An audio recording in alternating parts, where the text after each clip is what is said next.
Hello everybody and welcome back to World of Warships Legends. My name is Spartan Elite 43 and tonight I hope you're ready to get lucky.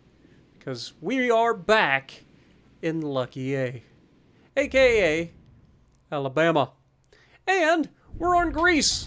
And this is a ship that I just don't play enough of. I'm sorry, I love this ship.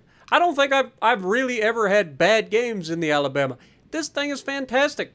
We had a little bit of a little discussion recently between which is better, Alabama, Massachusetts, and I gave my pros and cons of both ships and how one is slightly better than the other because it can do both. So that makes it good, right? But that doesn't take away from the fact that Alabama is still one of the best battleships at Tier 7. And anybody who says it isn't doesn't know what they're talking about. This ship is fantastic, man. It is so accurate, and it's got those 16-inch 45 caliber guns, which means you don't overpin as much as you'd think, and you tend to end up with more citadels than, say, the Iowas do. But the one downside of the Alabama is that there really is no downside. And I mean that. There really isn't a downside to the Alabama. What is the worst thing about the Alabama if you had to think? Serious. The AA? Is that the worst? It's tanky enough. It's not quite as tanky as Iowa, in my opinion, and that's a hotly controversial take that I've told everybody from the get-go. Oh, hello. Hello, Monarch. How are you doing? Let's see if we can get a little slapperooski right off the bat.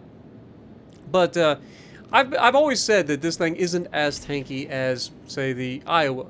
And people hate me for that. They're like, what do you mean it's not as tanky as Iowa? You just don't know how to play it. It's just like, really, dude? I don't know how to play an American battleship. Really? I've kind of made it a career. But no. But that's what people say that don't know what they're talking about. It's just not as tanky. And the reason it's not as tanky is because it's wider, I believe, or close to being wider. But it just doesn't have, I don't know. If you play the Iowa enough, and you play the South Dakotas, the Sodaks, you'll realize pretty quickly that the Sodaks just don't take as much of a beating as the Iowa can. The Iowa can just take it and take it and take it. And these things tend to take more penetrations rather than the bounces, the shatters, and stuff that you get out of the Iowas. And that's just my experience with the three types of ships. Does that mean I don't like it? Absolutely not. I love the Alabama, and I've had some absolute banger matches in the Alabama. This one is going to be another fun one. We're going to be hyper-aggressive, getting into a centralized position, getting into a position where we can deny the enemy the cap, and also put up a crossfire for these guys that are being aggressive and pushing out that left flank. This also allows us to keep ourselves from being shot from the right flank, for the most part, unless, of course, those guys push forward. But we get a shot out here at the New Orleans, who should just be cringing right now, getting shot at by a freaking Alabama. But he gets lucky. He gets lucky. He gets out. I didn't quite lead him enough. Otherwise, he'd be back at port already. But no, I didn't lead him enough, so that one's on me. But we're still in a good position here as he's making a turn and slowing down a little bit. I want to lead him quite a bit, and then I kind of second guess myself and bring it back a little bit because he's turning towards me and slowing down. And look at that shot, man. Good lord. He gets lucky. He turned forward just enough to get underneath those shells. If he had stayed out there just a fraction of a second longer, that man was dead. But nope, he gets away with it for now. And here we've still got the look. We've got him. All we gotta do is aim properly. You can see he is doing a pretty good job of trying to mix up what he's doing. But, I mean, you can only get shot at this many times and not get absolutely sent back to port eventually, right? Wrong. He speeds up and gets out of the way again. The man's doing a good job of throttle jockeying. That's where, and he changed it up. He didn't do the same thing multiple times. He kind of varied what he was doing, which makes him a harder target to hit, which is what you got to do when you're in a ship like that, especially when you're bottom tier and you're getting shot at by everything. But unfortunately, it's not really going to matter because their team's folding pretty quickly. Our team isn't doing much better. We did see the guy for a moment. We take a shot across the map at him, hoping to get him, and hoping that we don't get spotted here. But we do get a couple of hits, just not quite as much damage as we're looking for. Georgia, on the other hand, this guy is seriously disrespecting the Alabama by sailing this broadside to him. But he does turn away, gets out of our range, unfortunately, so we just don't have a shot. And it's at this point that the New Orleans decides to push his luck. And now he's stationary. Throttle jockeying isn't going to help him here. I anticipate him reversing. We take the shot over the top of the island. He is, in fact, reversing, and all we got to do is land a couple of shells, and he's a Dunsky.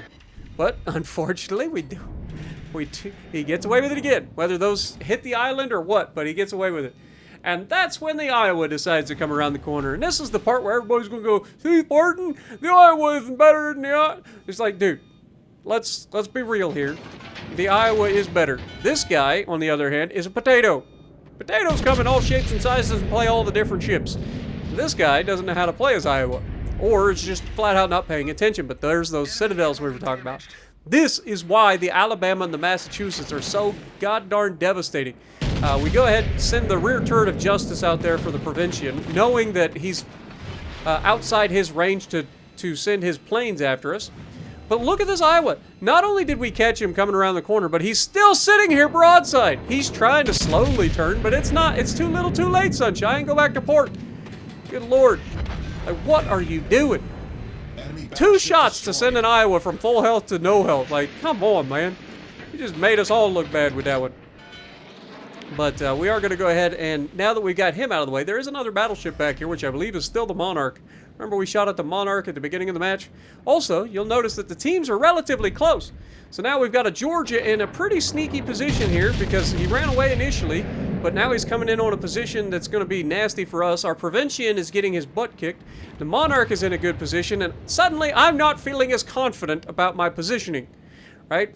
Everybody on the enemy team, with the exception of the one cruiser that's left at the Charlie side, is now out in front of me, which means I need to get in position to do something about it, right? Now, we've talked about RNG giving and RNG taking away, and we had a run of absolutely fantastic RNG against that Iowa. 2 back-to-back shots with 2 citadels each to send that man from full health to no health. Now, anybody that knows, how World of Warships Legends works should know that, RNG giveth and RNG taketh away. And if you're getting amazing RNG right now, there's a good chance that eventually you're going to get not so great RNG.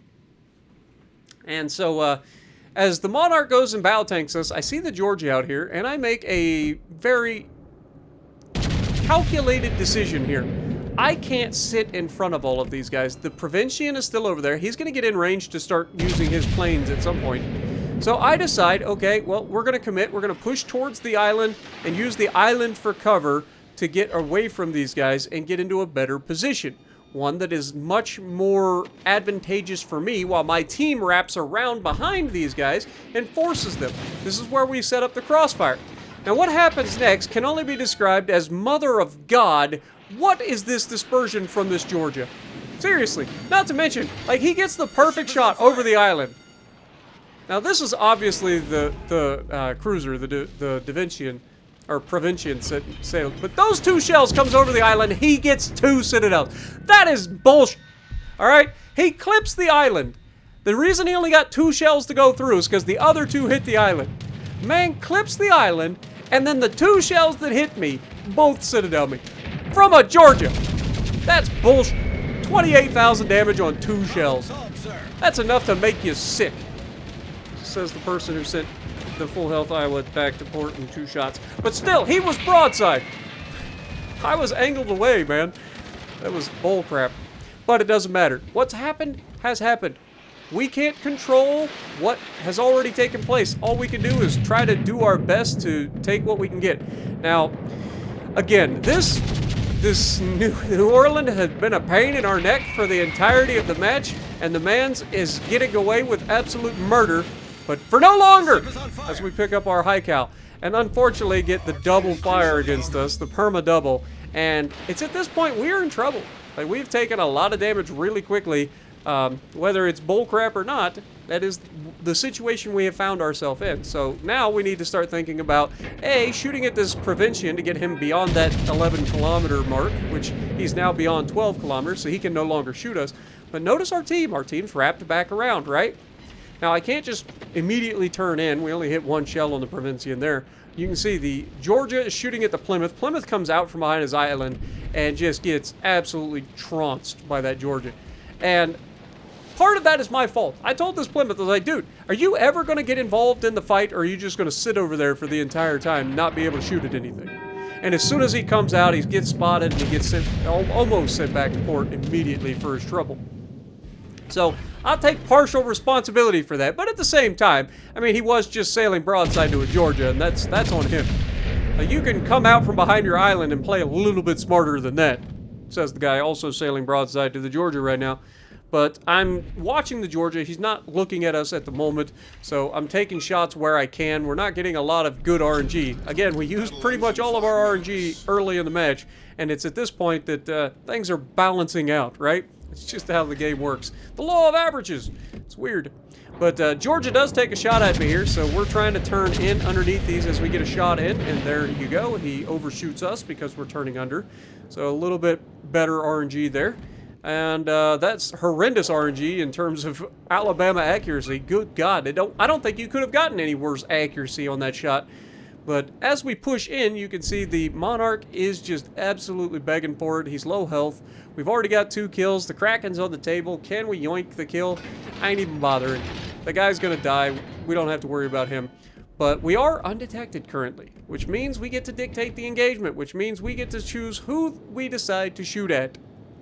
So as we close the distance, and we also are not just closing the distance, we're also trying to open the angle up on the Georgia. We don't want him sitting there bow into everybody, right? So if I go further out, then he's going to have to choose who he bow tanks, and that is much better accuracy as we reach out and slap a superstructure, but still not quite what we were looking for. It looked like it was going to be better than it was, but George is still not giving up, going out just fighting his butt off, doing everything in his power to make sure that everybody understands that Georgia is absolutely busted in this match. But as he continues to open the angle a little bit, trying to angle against the rest of the team unsuccessfully, we're going to go ahead and try to once again put another shot through the upper side plating superstructure area of the Georgia. Bonk. Much better result. Even if it was basically the exact same result, it seemed like we got more damage that time with 2 full pins. But you can see he's almost down. We're going to get a little bit of retribution here if we can. Nope, never mind. But we did a little bit of damage to him there, but we're at 146,000 damage. And all that's left is 2 cruisers. One of them, I think, is a Chapayev at the back side of the map. The other is the Provincian that's right off our bow. Now, we have completely cut off the Provincian's ability to run away. He can't turn around and run away from these guys. So our team is pushing in from the right. I'm pushing in from the left. This game is not over. We have all the caps. We have the advantage here. We don't have all the caps yet, but we have the advantage. So we've got these guys hemmed in for the most part. The only cruiser that's kind of getting away with stuff right now is the guy that's in the top corner of the map. And he's only getting away with it because I'm not over there to shoot him. Right? So as we push in, the Provincian has no choice. He's got to either push out from behind those islands and put himself in front of our battleship and cruiser, or reverse out in front of me, and then he opens himself up to getting yeeted. So as he starts to back up, he clearly makes the move to go forward, right? Like we saw that change of course coming. And so we planned for it. We shot ahead it, we get the shot out, and all of the shots go high. That is so unfortunate. That is so unfortunate. That man got so lucky right there. I placed that shot perfectly, and all those shots just go a little too high. And he gets to fight another day. But, game's still not over yet. We've got less than 2 minutes to go. We are handily winning this match. Definitely not going to lose this match. Everybody can figure that out. But as he starts to turn away here, you can see I'm going to try to look above the island, see which direction his bow's pointing to try to get a better shot. He is kind of turning to the left, so it's going to make it for a more difficult shot. So we just kind of auto-aim just to get the shot off as quickly as possible and see if he turns into it. Now, torpedoes are there. He doesn't take a torp, or no, he definitely took a torp, and then he ended up taking a shot from the battleship potentially, or the cruiser. It's probably the Plymouth that's doing the damage there as the Bismarck finishes him off. But again, 152,000 damage. We've done everything that we can in this one, and the game's about to end, and we just don't quite got the shot at the enemy cruiser that's left as the game comes to a close. I was really hoping that we get a shot at this guy too, but unfortunately he just stays dark. Our guys stay behind the island. No spotting. He gets... Oh, and just... It was an Amalfi. And just as we get the game over with, that's when he gets spotted. Go figure. But either way, it was fun game in the Alabama. Just a good romp. Like I said, it's just really no bad thing. 3,000 base XP, top of the leaderboard, high caliber in the Alabama. Let me know what you guys think down in the comments below. Do you agree with my Sodak versus Iowa argument that the Iowas are tankier than the Sodaks? Let me know. And if you like what I'm doing, punch the like button, leave a comment below, subscribe to the channel if you haven't already, and as always, I will see you in the next video.